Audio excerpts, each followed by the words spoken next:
Hola a todos, muy buenas noches y bienvenidos a un nuevo episodio de Charla Legal. Estoy muy contento como siempre porque tengo aquí un invitado, pero de una talla inmensa. Este es Nicolás Lozada, CEO de Redec, pero yo quiero, Nico, que tú te presentes, cuéntale a los oyentes de mi podcast quién eres, a qué te dedicas. Hola Jordan, pues en primer lugar muchísimas gracias por invitarme.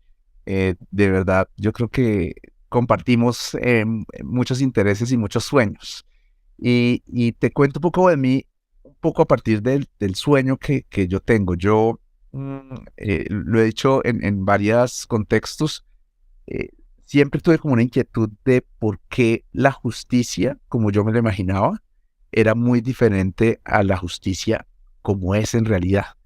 Y me encontré una justicia llena de trámites y de trabas y de dificultades y de papeleo y en realidad una justicia que era poco justa, ¿sabes?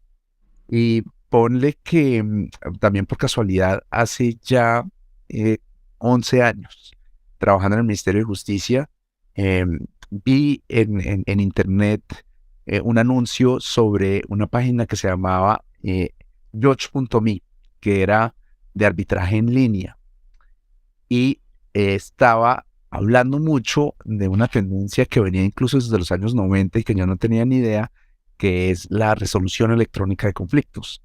En inglés es Online Dispute Resolution o ODR, que es la manera como las grandes multinacionales y las grandes empresas en Internet solucionan sus conflictos y es plataformización. Es decir, tú tienes una plataforma que te ayuda a resolver de manera eficiente, con automatización y con métodos alternativos los conflictos. Me enamoré de la idea y de ahí le he venido trabajando primero como funcionario público, ahí estuve en el Ministerio de Justicia, luego en el Ministerio de Comercio, tuve el gran privilegio de estar delegado para la CENUDMI, que es la Comisión de Naciones Unidas para el Derecho Mercantil Internacional, luego como consultor en un grupo de expertos que trabajó el primer reglamento de arbitraje en línea de Colombia y probablemente el primero en Latinoamérica. Y ya en el 2021 me lancé al ruedo y yo quería como salir un poco de la teoría y de hablar de este tema y de echar carreta, sino volverlo práctico.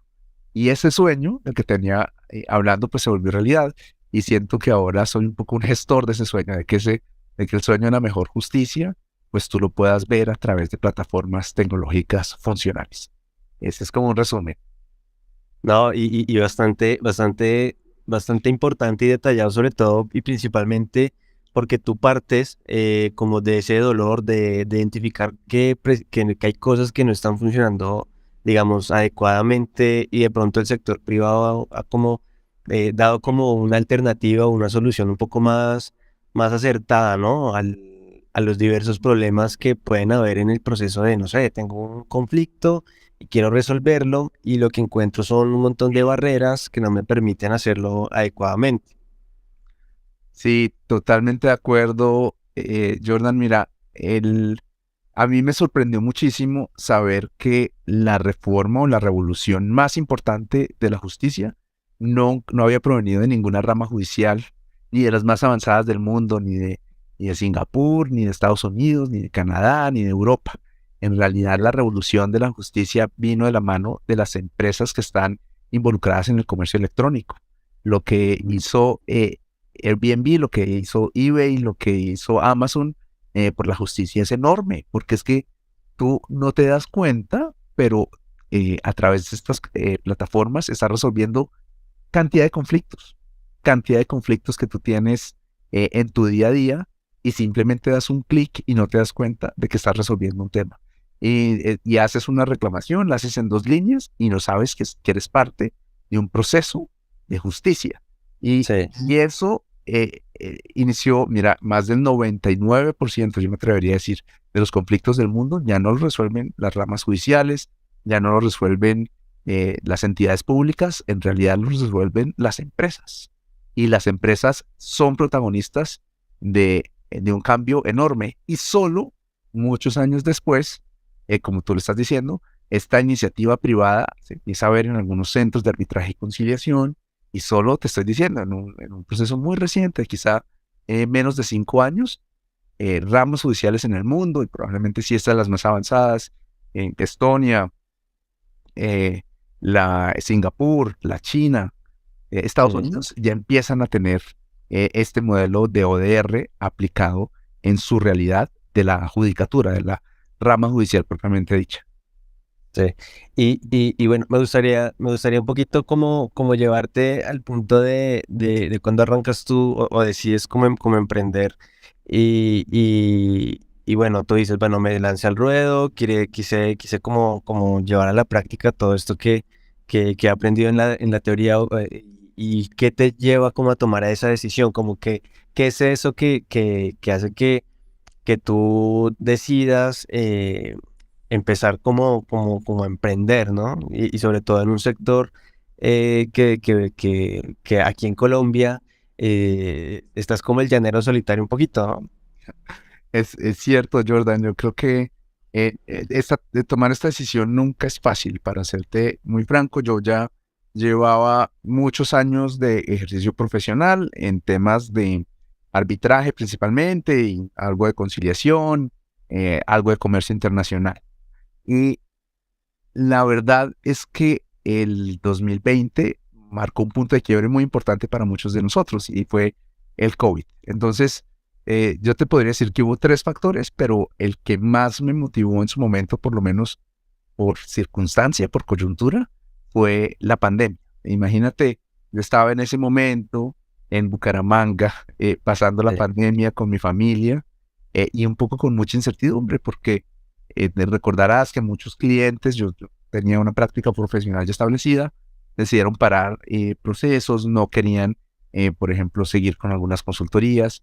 Y dije, "Bueno, Ujú. pues esto me obliga a mí a pensar de nuevo". Y en ese momento de reflexión que significó la pandemia, yo siempre había tenido también esa semilla del emprendimiento.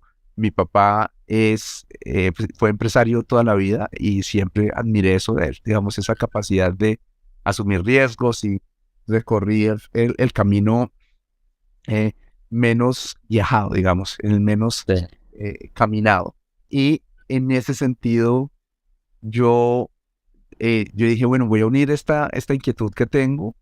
Y el tercer factor fue un gran mentor en mi vida, que es Colin Rule. Colin Rule es precisamente la persona que ideó el primer ODR, la primera plataforma de resolución electrónica aplicada para eBay, que comenzó en el año 95 y fue lanzado en el año 99.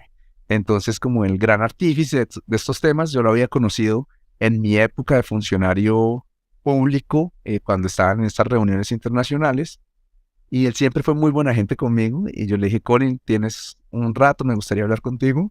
Le comenté y me dijo, hágalo, hágalo, que no tiene nada que perder. Cuenta con todo mi Sí. apoyo, y fíjate lo importante que puede, porque él me puede decir, no, mira, Nicolás, es un momento difícil, no sé qué. Él me dijo, al contrario, este es el mejor momento. Sí.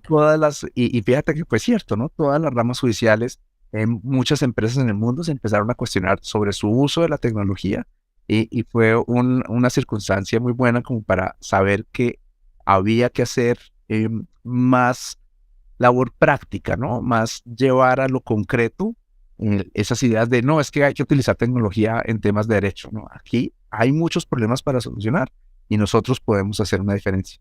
Entonces, sí, mira, el COVID, la inspiración de mi papá y sin lugar a dudas el empujón que me dio Colin fueron fundamentales para tomar esa decisión. No, y son tres razones muy importantes y muy valiosas, sobre todo también como demostrando un poquito eso de que muchas veces estas situaciones, esos puntos de quiebre que uno suele llamar, o esos momentos de caos suelen ser como oportunidades para, en otros aspectos, ¿no? Para mejorar, para crecer, para, ¿no?, evolucionar. Y pues entiendo yo que la pandemia por COVID-19 para muchas personas fue como ese momento, esa oportunidad para hacerlo de esa manera.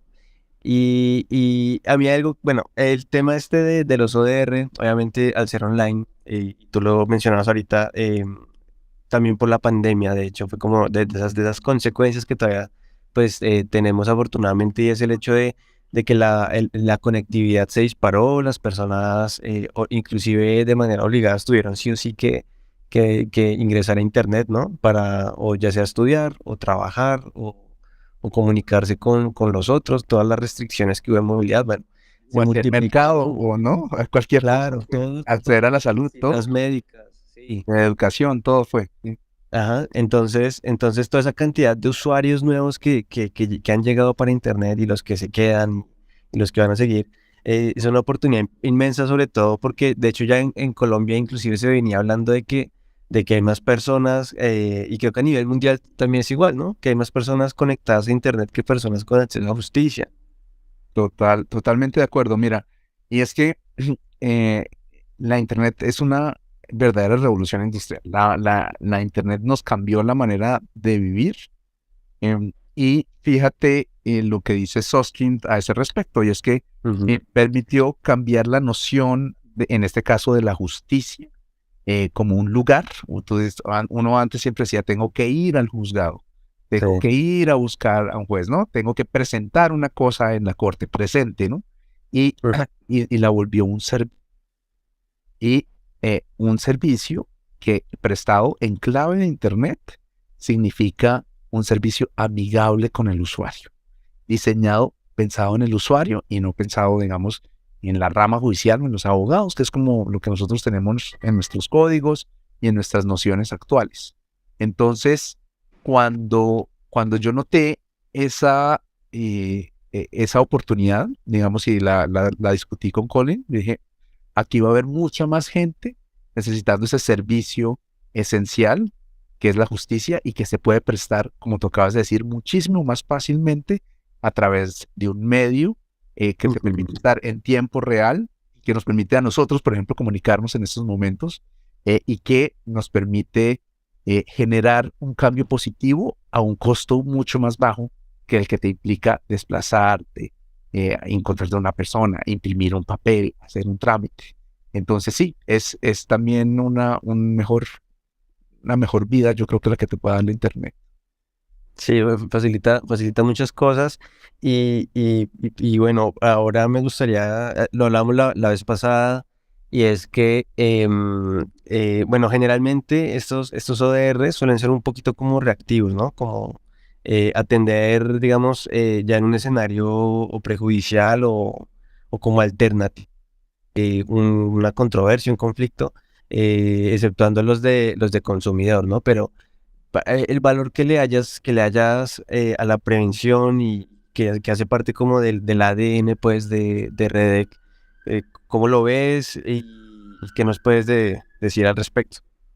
Pues mira, Jordan, yo creo que la, la prevención es la médula espinal de la nueva justicia.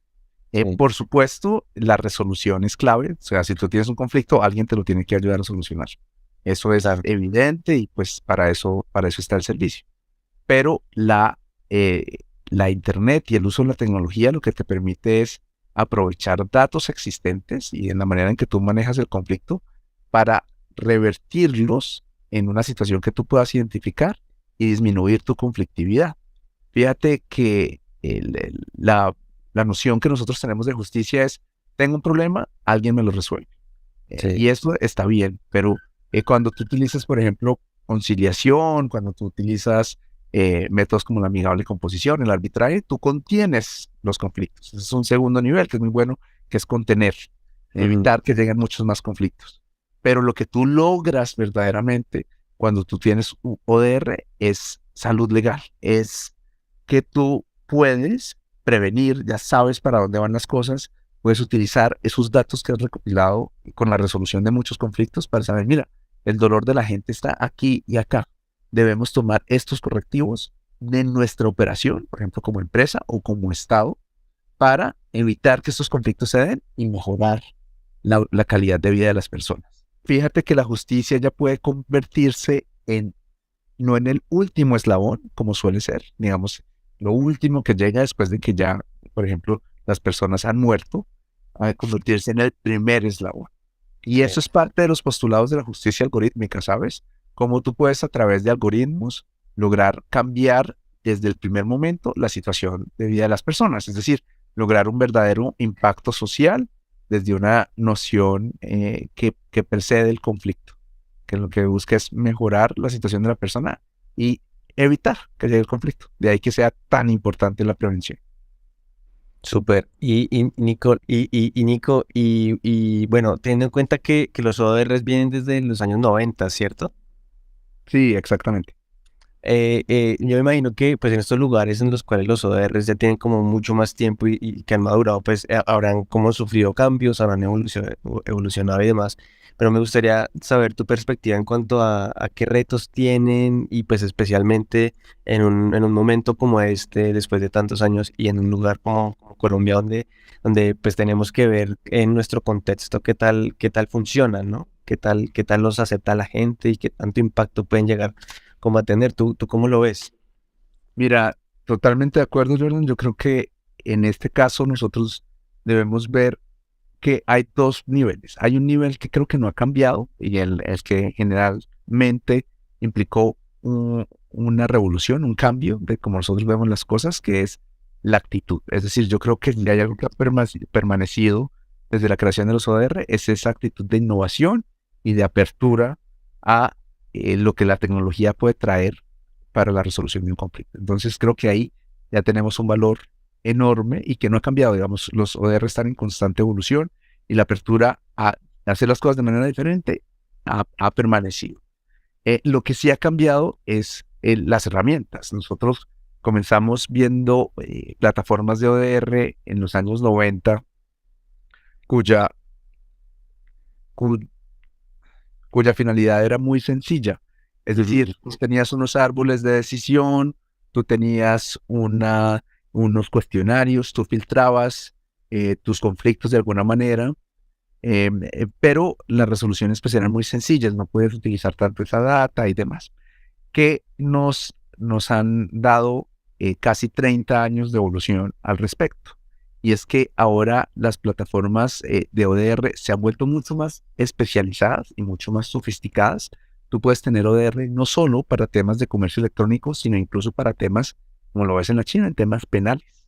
Tú puedes tener ODR en temas de familia, en cosas Sí, tan complicadas como alimentos, como divorcios. Tú puedes tener ODR incluso pues ya llevado a niveles de inteligencia artificial, donde la propia plataforma se convierte en una cuarta parte que te resuelve el conflicto, en que tú puedes tener ahí también un cambio en la manera como resuelve las cosas. Entonces, si bien la mentalidad ha permanecido, lo que tú ves es cada vez más sofisticación en las herramientas, en las plataformas. El uso de inteligencia artificial generativa va a cambiar la manera como funcionan las plataformas de ODR y sí. vamos a tener esto pues cada vez, además, en un ritmo exponencial. Nosotros cada día podemos encontrar nuevos desarrollos en plataformas que van a ser maravillosas y que nos van a ayudar muchísimo. Ahora, esto cómo, y la pregunta me parece muy buena, ¿cómo tú lo bajas a Colombia o a países emergentes como el nuestro, donde la situación de las personas probablemente no sea la misma que la de Japón, que la de Estados Unidos, que la de Estonia? Pues mira, yo creo que en nuestro caso presenta una gran oportunidad porque la gente no está tan atada a la manera antigua de hacer las cosas, porque finalmente no tienen acceso a la justicia. Entonces van a encontrar como una primera vía para muchísimos colombianos y para muchísimas personas, el del sur global. Esta va a ser la primera vía de acceso a la justicia, no va a ser el juez. Sí. Primero van a encontrar una plataforma que van a encontrar un juez. Y eso va a facilitar la adopción, digamos, muchísimo más sencilla. ¿Pero para qué es? ¿Cómo hay que hacer eso? Pues con plataformas que realmente sean sencillas y que respondan a los intereses de las personas. Si vamos a hacer una cosa compleja y más compleja que un código general del proceso y con más pasos y solo que los hacemos en línea, pero Y nos toca con requisitos, más sí. requisitos y documentos y cosas, pues no vamos a generar ningún cambio. Ahora, si lo que hacemos es hacer plataformas sencillas, que la gente pueda acceder a ellas, incluso en zonas rurales, como por ejemplo con el uso de kioscos, como se logró en Ruanda. Tuvimos a recientemente, hace 2 semanas, estuvo Ashot Hovhanessian, que fue el líder de la sistematización de la justicia en, en Ruanda, y él nos explicaba que con kiosco se logró que las personas, digamos, de la ruralidad de Ruanda pudieran acceder a estos sistemas. Luego, por supuesto, hay un reto enorme de digitalización, de interconexión, de adopción, de alfabetización digital, pero también hay una oportunidad enorme porque la gente, cuando ve que las cosas le sirven, las adopta y las toma como propias. Y si lo pudieron lograr en Ruanda, por supuesto que lo podemos lograr en Colombia. Solo que nos toca, ahí sí, como Quijotes contra el molino, y darle, porque por supuesto va a haber resistencia y hay gente que no te cree. Mira, yo cuando empecé a hablar de esto, yo sí que era un loquito. O sea, imagínate, en el 2014 o en el 2015 hablando de estos temas, pues eso sí era raro. Pero Sí. fíjate, cada vez más la gente le ve la importancia, le ve la necesidad. Personas de edad, personas con poco nivel educativo, cada vez tienen más aplicaciones de este tipo, más uso del celular. Pues ahí es que vamos a llegar con la justicia. Y yo sí creo, yo soy muy optimista en el sentido de que esto les va a ayudar enormemente. Total, yo por ejemplo, yo hoy lo decía hoy mientras grababa el episodio que se debe publicar día de mañana, y es el tema este de muchas veces uno suena como, bueno, siempre va a haber gente escéptica, ¿no? Y yo digo, bueno, el cambio climático y los científicos que hace décadas decían, muchachos, miren este problema que vamos a tener con la capa de ozono, bla, bla, bla, bla, bla, ¿no? Y mucha gente le pareció una locura, y ahorita creo que ya no es tan así, ¿no? O sea, como que el tiempo a la larga viene dando la razón, y yo siento que aquí también hay un problema que obviamente, guardando las proporciones, pues también inclusive resulta importante porque no sé si soy solo yo, pero yo siento que la administración de justicia es un pilar fundamental para la vida de las personas, para hacer negocios, para todo. Inclusive creo que, si no estoy mal, a Colombia no llega toda la inversión que debería llegar, precisamente porque en temas de justicia nos rajamos, ¿no? Sí, de acuerdo. El Banco Mundial, el World Health Project, hay muchísimos diagnósticos de lo compleja que es la administración judicial en Colombia, de lo lenta, y somos un país de abogados, ¿no? Y yo creo que eso, en vez de ayudar, nos perjudica, ¿no? Entonces, creo que tenemos una de las tasas más altas del mundo de abogados por 100.000 habitantes. Ya vamos o creo que ya se expidió la tarjeta número 400.000. Imagínate, un país ya vamos a tener casi 500.000 abogados. Entonces, claro, y nosotros hemos de alguna manera glorificado el debido proceso, ¿no? el trámite. La formalidad. Claro, piensa el Congreso Colombiano de Derecho Procesal, une a 5.000 personas en Cartagena, ¿no? A 5.000 personas que se meten en el viaje a Cartagena, ¿no? Aguantar calor, a hablar de que ¿no? El recurso del recurso, de la tutela de la tutela, y esas son. Entonces, claro, nosotros tenemos un panorama que no siempre va a ser el mejor. Nosotros tenemos un panorama, y yo desde siempre lo he hecho, es un panorama adverso. Pero la única manera de volverlo menos adverso es, pues, trabajándole. Porque uno no puede esperar que el resto de la gente, y también eso fue la reflexión que yo tuve en ese momento, Jordan, y es que yo no puedo esperar que otra gente haga lo que yo quiero que se haga. Sí. Entonces, yo decía, cuando yo me iba a meter en este mundo del emprendimiento, pues yo estoy ni de lejos sabía, o sea, de administración de empresas, ni de liderazgo, ni de coordinaciones de equipos. Eso no era mi prioridad en la vida. Pero yo dije, pues sí, yo quiero hacer esto. ¿Cómo voy a esperar, pues, a que alguien lo haga por mí? Entonces, eso es la toma de decisiones. Igual ahorita, mira, ahorita estamos en una discusión en Colombia sobre si se va a revivir la presencialidad en la justicia. Entonces, eso siempre va a haber, y en estas cosas son un tire y afloje, ¿no? Entonces, Claro. caminas 2 pasos, retrocedes 1. Pero es la historia de la humanidad, y tú tienes que estar listo a afrontarla.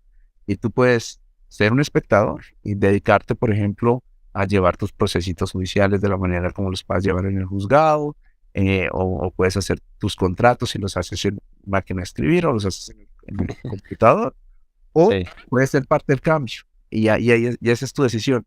El problema es que los espectadores probablemente se los lleve la inteligencia artificial, porque esas cosas pues, que hacen los espectadores pues, también las puede hacer un computador. Entonces, hay que meterse en esto para realmente lograr ver las cosas que no quiere hacer. No, y de lo que tú dices, yo, por ejemplo, una reflexión que yo hacía cuando era estudiante de Derecho, creo que no he tenido mi primer acercamiento con nada de la justicia. Y yo decía, bueno, las formalidades son importantes y no sé qué, bla, bla, bla, ¿no? Como ese discursito que es como el típico, ¿no?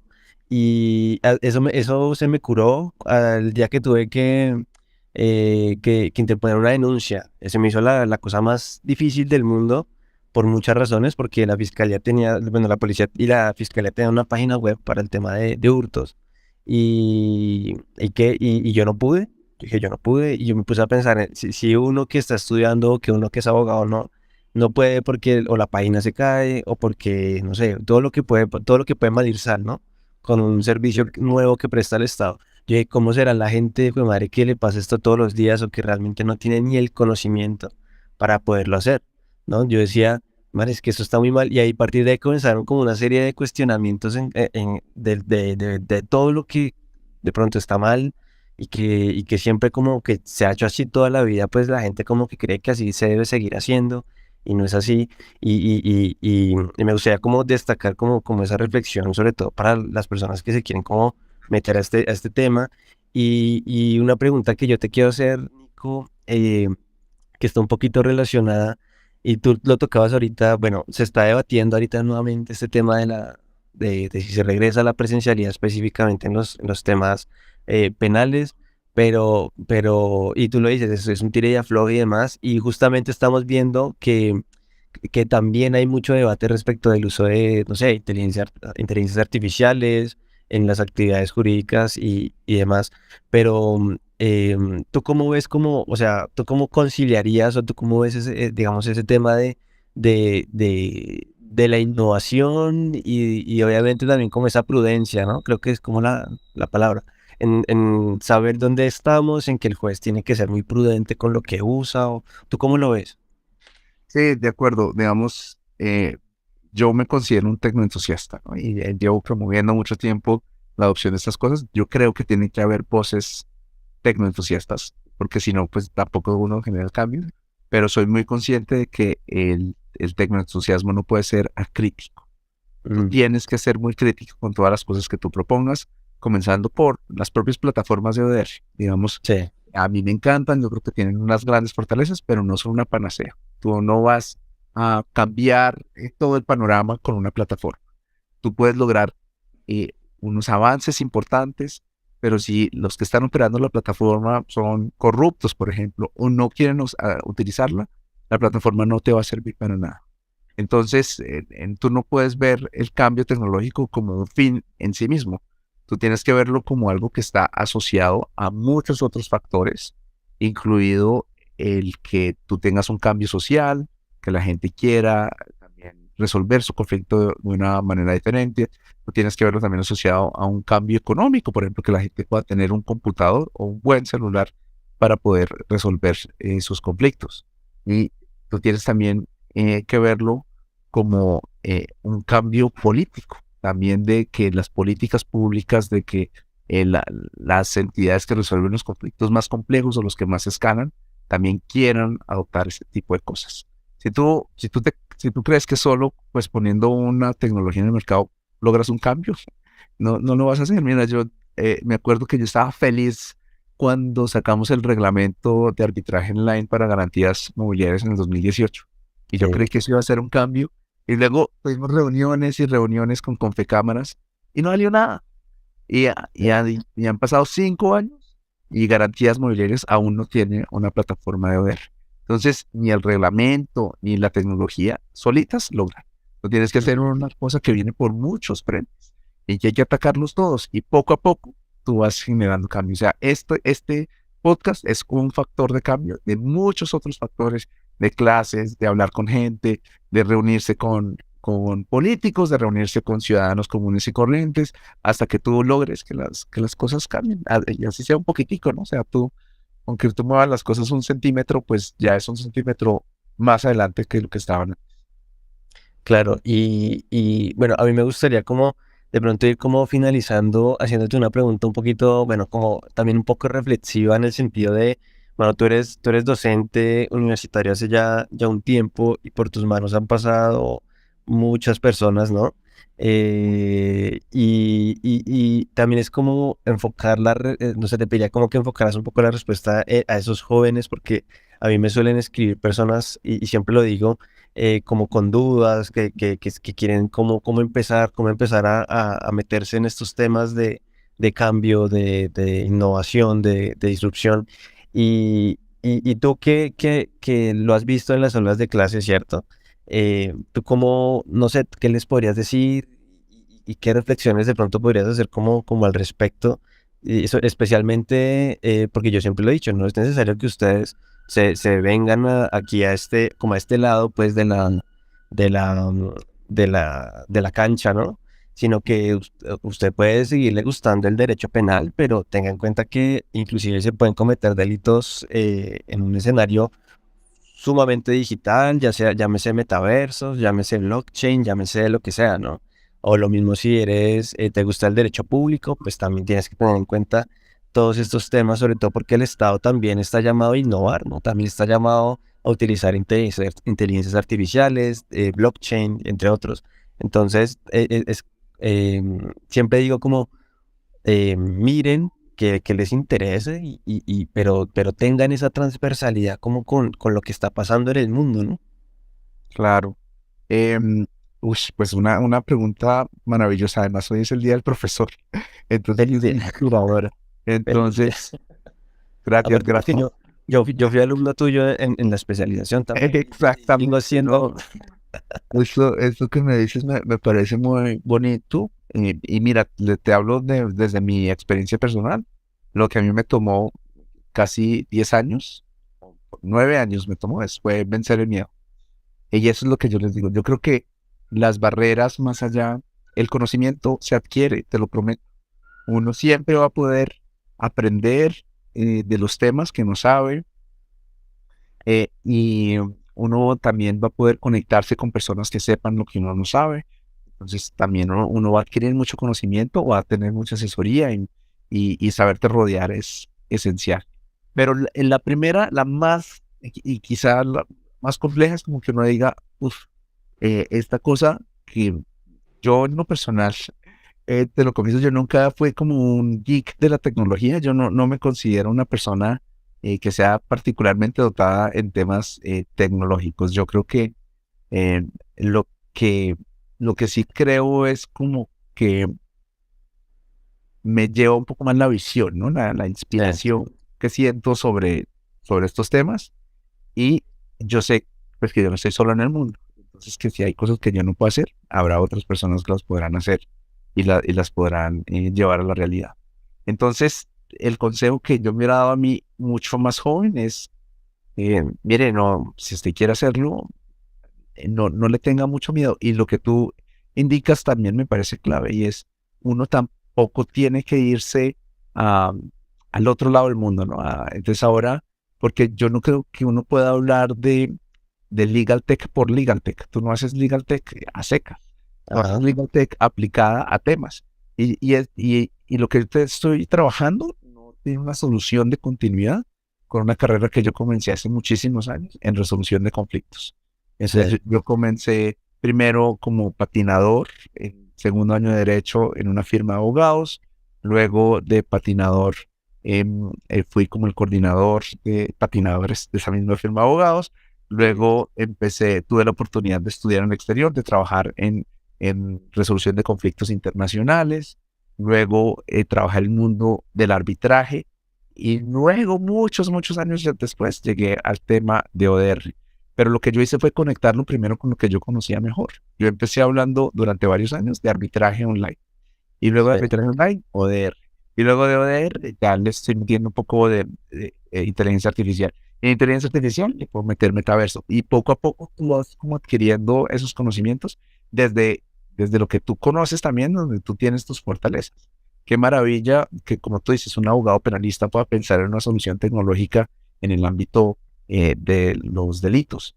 Qué Sí. maravilla que en la justicia especial para la paz podamos pensar en algo para las víctimas. Qué maravilla que nosotros podamos pensar que en el derecho tributario, en el derecho fiscal, hay enormes oportunidades de automatización. Y tú vas a encontrar eso como alguien que conoce bien tu campo. Entonces, no digamos, aprovecha tus conocimientos y no tengas miedo. Ese sería mi consejo. No, y es un gran consejo. Y tú, de hecho, en una de tus historias del día de hoy, creo que en el externo le hicieron como un reconocimiento y tú puedes poner la palabra vocación. Y yo siento que también es como esto, todo esto, ¿no? El hecho de lograr ser como un factor de cambio también requiere vocación, requiere consistencia, requiere como esa disciplina, ¿no? Porque tú ahorita lo mencionabas, muchas veces se puede traducir todo esto en que tú seas un Quijote contra todos los molinos de viento y todos los que pueden haber, ¿no? Porque hay muchas adversidades siempre, y siempre las van a haber, porque nadie le dice a uno, oiga, es fácil, pero pues tampoco es imposible, ¿no? De acuerdo. No, de acuerdo. Y fíjate que en este tema de la vocación o de ser agente de cambio, etcétera, influye mucho la intuición. Yo te puedo decir que tanto para estudiar derecho como para el tema de ser profe o para el tema de dedicarme al tema de ODR o el emprendimiento, siempre hubo una sensación como que de física que tú tienes en el pecho. O sea, yo creo que es algo físico y es algo que está como entre el susto y la emoción. Las maripositas. Exacto. Entonces, pero que, y nunca va a estar exento de miedo. Y te puedo decir, aún hoy, todavía tengo muchos miedos y todavía yo tengo incerteza sobre cómo nosotros vamos a seguir, cómo vamos a seguir, pero sé que esa incertidumbre va acompañada de mucha emoción y de mucho cariño y de sentir como todo eso como que alrededor de estos procesos es lo que te hace seguir adelante. Y pues sí, digamos, por supuesto, hay que combatir el miedo sin dejar que el miedo va a seguir ahí, pero uno pues le dice, bueno, no importa, porque el miedo sigue, pero entonces uno dice, pero no me importa, yo sigo. Y es la única manera de uno no, Sí. la, el otro día escuché esto, como que la valentía no es no sentir miedo, sino sentir miedo y avanzar a pesar del miedo. Yo creo que eso es lo que a uno le toca hacer. No, de acuerdo, yo creo que es un valioso mensaje y más de Nicolás. Para mí es como un ejemplo a seguir de algo a lo que yo quisiera como en algún momento llegar a ser. Y pues está chévere poder compartir con él, porque aparte eres como, o sea, mi profesor, mi jefe en Redec y sí, como un mentor en muchas cosas, Mi porque amigo Jordan tampoco mi me amigo.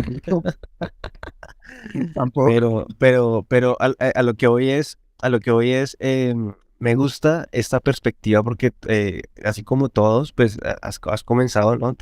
Por algo y siempre hay que comenzar con miedo porque si uno no siente miedo, pues yo siento que ahí no es, ¿no? Yo siento que cuando uno tiene como esas ganitas, siempre va a haber como ese sustico, esa vaina y eso, a mí me parece que es como buena señal y si a uno le da como sustico lanzarse a hacer algo, pues mejor aún, porque aparte es algo, es como un reto, y que digas, bueno, en unos años, ya lo logré, o me fue así, pero bueno. Nico, de verdad, muchas gracias por tu tiempo, uno, por aceptar estar acá y por hacer este episodio tan chévere, tan ameno y tan productivo que sé que a mucha gente le va a encantar, especialmente porque aquí venimos también en una campaña desde Red de vamos a enseñarle a la gente qué es ODR para que lo conozcamos, veamos las bondades y le saquemos el mayor provecho y qué bacano. Que vengas a este espacio, pues también a hablarnos un poquito de esto. No, pues con el mayor de los gustos, Jordan. Yo siento que respiro, básicamente, ODR, justicia digital, todos estos temas los vivo en el día a día y es lindo porque te hace tu día a día, o sea, te puedes estar trabajando mucho, no sé qué, pero es más llevadero. Entonces, ojalá uno pueda llevar el cansancio siempre. Es un cansancio como el cansancio de hacer ejercicio, ¿no? Que uno, pues, se va a cansar, Organizar. pero tienen, claro, al final ahí con más musculito, por lo menos espiritual. Eso está muy bien. De verdad, muchas gracias, Nico. Y a mi comunidad de Charla Legal, saben que como siempre nos vemos todos los lunes a las 7 p.m. con un episodio nuevo. Y muchas gracias por llegar hasta acá.